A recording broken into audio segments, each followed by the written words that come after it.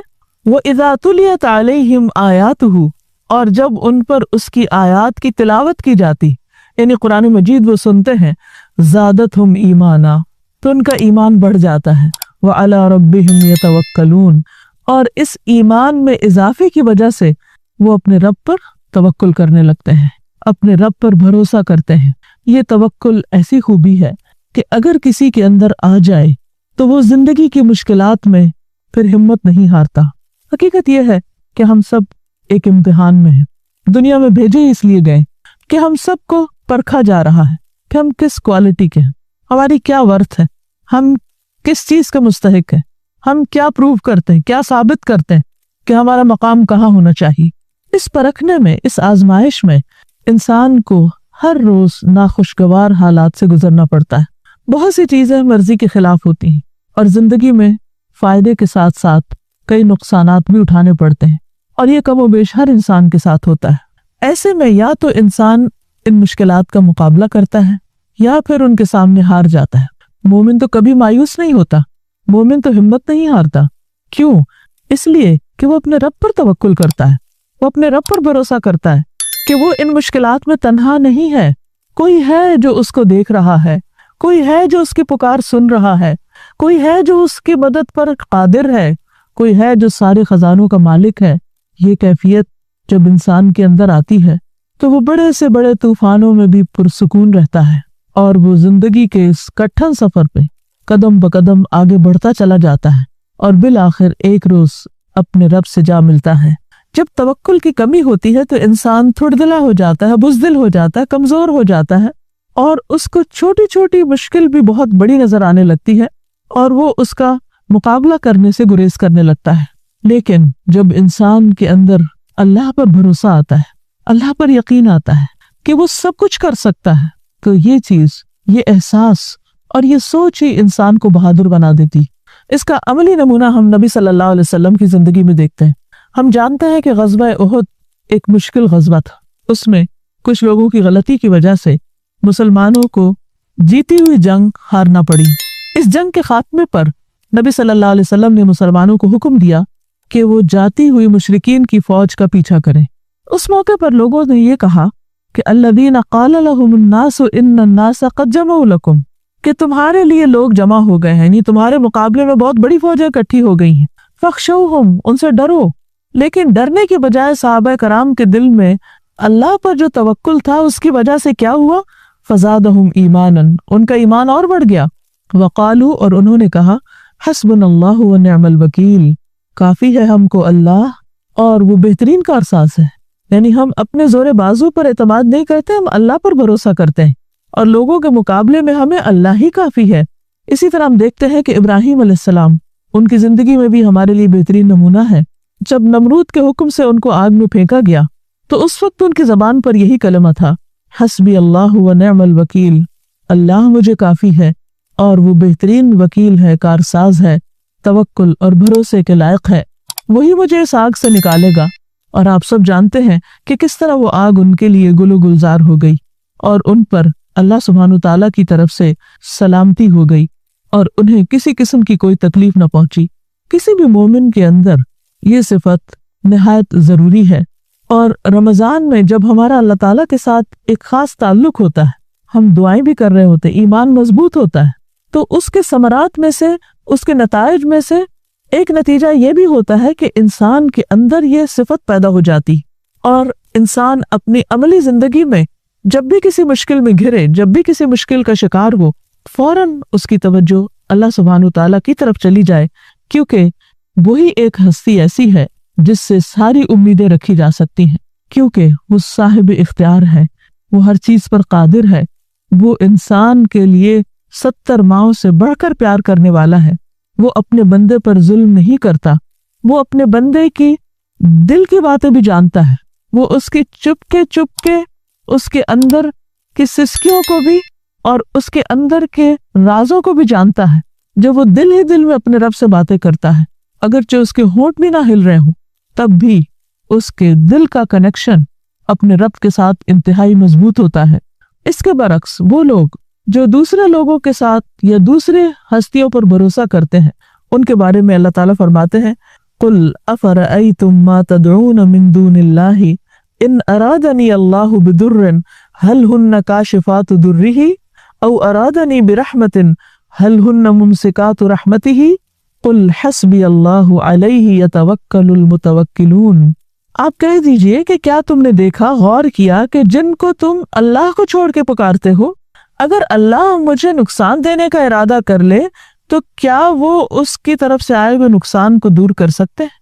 اور اگر میرا رب میرے ساتھ رحمت کا ارادہ کر لے تو کیا وہ اس کی رحمت کو روک سکتے ہیں؟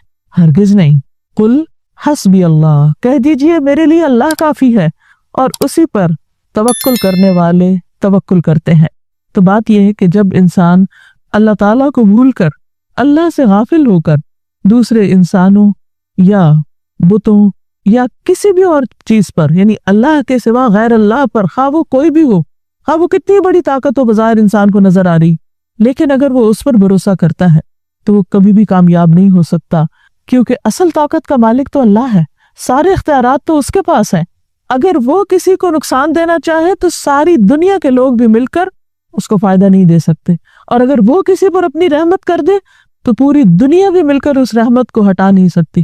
تو اس لیے یہ چیز انسان کے اندر ایک یقین پیدا کرتی ہے، اور پھر ہر مشکل میں اللہ کی طرف رجوع کرنے کے لیے اس کے اندر ایک قوت پیدا کر دیتی ہے۔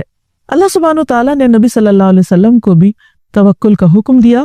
جب آپ پر طرح طرح کی مشکلات ہوتی تھی تو اس وقت آپ کو کچھ یوں فرمایا گیا وَتَوَكَّلْ عَلَى الْحَيِّ الَّذِي لَا يَمُوتُ، اور آپ توکل کیجئے اس ہستی پر جو کبھی نہیں مرے گی، جس کو موت آنی ہی نہیں، وَسَبِّحْ بِحَمْدِهِ، اور اس کی حمد کے ساتھ اس کی تسبیح بیان کیجئے، وَكَفَى بِهِ بِذُنُوبِ عِبَادِهِ خَبِيرًا، اور وہ اپنے بندوں کے گناہوں کو جاننے والا، خبر رکھنے والا کافی ہے، یعنی اس کو معلوم ہے کہ کون کیا کر رہا ہے، کس حال میں ہے، اور اس کے ساتھ کب کیا معاملہ کرنا ہے۔ آپ اپنے دشمنوں سے، اپنے مخالفین سے گھبرائیے نہیں، اللہ آپ کے ساتھ ہے، آپ اس پر بھروسہ رکھیے، بالآخر کامیابی آپ ہی کے لیے ہے۔ پھر ایک اور بات یہ ہے کہ توکل اور ایمان ساتھ ساتھ ہیں، لازم و ملزوم ہیں۔ اللہ سبحانہ وتعالیٰ فرماتے ہیں قُلْ هُوَ الرَّحْمَنُ آمَنَّا بِهِ وَعَلَيْهِ تَوَكَّلْنَا، آپ کہہ دیجئے کہ وہ رحمان ہے جس پر ہم ایمان لائے اور اسی پر ہمارا بھروسہ ہے۔ یعنی انسان کو اپنی زندگی میں ایمان کے ساتھ ساتھ بھروسے کی بھی ضرورت ہے، کیونکہ ایمان اعتماد کا نام بھی ہے، یقین کا نام بھی ہے، اور یہ یقین انسان کو جب زندگی میں کوئی مشکل پیش آتی ہے تو وہ توکل میں ڈھل جاتا ہے، اور اس طرح انسان اپنے ہوش و حواس نہیں کھوتا اور بڑی سے بڑی مشکل کے موقع پر بھی ثابت قدم رہتا ہے۔ تو ہم دیکھتے ہیں کہ موسیٰ علیہ السلام نے اپنی قوم سے مشکل حالات میں کیا کہا، یعنی انفرادی مشکل ہو یا اجتماعی مشکل، ہر حال میں رب پر توکل کرنا ضروری ہے۔ وَقَالَ مُوسَىٰ يَا قَوْمِ إِن كُنتُمْ آمَنْتُمْ بِاللَّهِ فَعَلَيْهِ تَوَكَّلُوا، موسیٰ علیہ السلام نے اپنی قوم سے کہا کہ ٹھیک ہے، تم پر فرعون کے بہت ظلم ہیں اور حالات بہت مشکل ہیں، لیکن اگر تم اللہ پر ایمان رکھتے ہو تو اسی پر بھروسہ کرو کہ وہ مدد ضرور کرے گا تمہاری۔ ان کنتم مسلمین، اگر تم مسلمان ہو۔ تو گویا ایمان اور اسلام کا تقاضا یہ ہے کہ انسان اللہ پر توکل کرنے والا ہو۔ حقیقت یہ ہے کہ انسان اگر اللہ پہ بھروسہ کرتا ہے اور سچے دل سے بھروسہ کرتا ہے تو وہ اس کو کافی ہو جاتا ہے، ہر مشکل میں کافی ہو جاتا ہے۔ قرآن مجید میں اللہ تعالیٰ فرماتے ہیں وَمَن يَتَوَكَّلْ عَلَى اللَّهِ وَمَن يَتَوَكَّلْ عَلَى اللَّهِ فَهُوَ حَسْبُهُ، جو اللہ پہ توکل کرے گا اللہ اس کے لیے کافی ہو جائے گا۔ ان اللہ بالغ امرہ، یقیناً اللہ اپنے حکم کو، اپنے فیصلے کو پہنچنے والا ہے، یعنی اس کا فیصلہ نافذ ہو کر رہے گا۔ دیر کیوں ہو رہی ہے، تاخیر کیوں ہے؟ قد جعل اللہ لکل شیء قدرا، کیونکہ اللہ تعالیٰ نے ہر چیز کا ایک وقت مقرر کر رکھا ہے، ہر کام کا ایک اندازہ ہے۔ حقیقت یہ ہے کہ اگر انسان اللہ کو چھوڑ کر اوروں کا سہارا ڈھونڈتا ہے تو سارے ہی سہارے کمزور ہیں۔ اللہ سبحانہ وتعالیٰ فرماتے ہیں کہ جو لوگ اللہ کو چھوڑ کر اوروں کو پکارتے ہیں ان کی مثال ایسی ہے جیسے مکڑی کا گھر، کیونکہ وہ سارے سہارے مکڑی کے گھر، مکڑی کے جالے کی طرح کمزور ہیں جس پر اعتماد نہیں کیا جا سکتا۔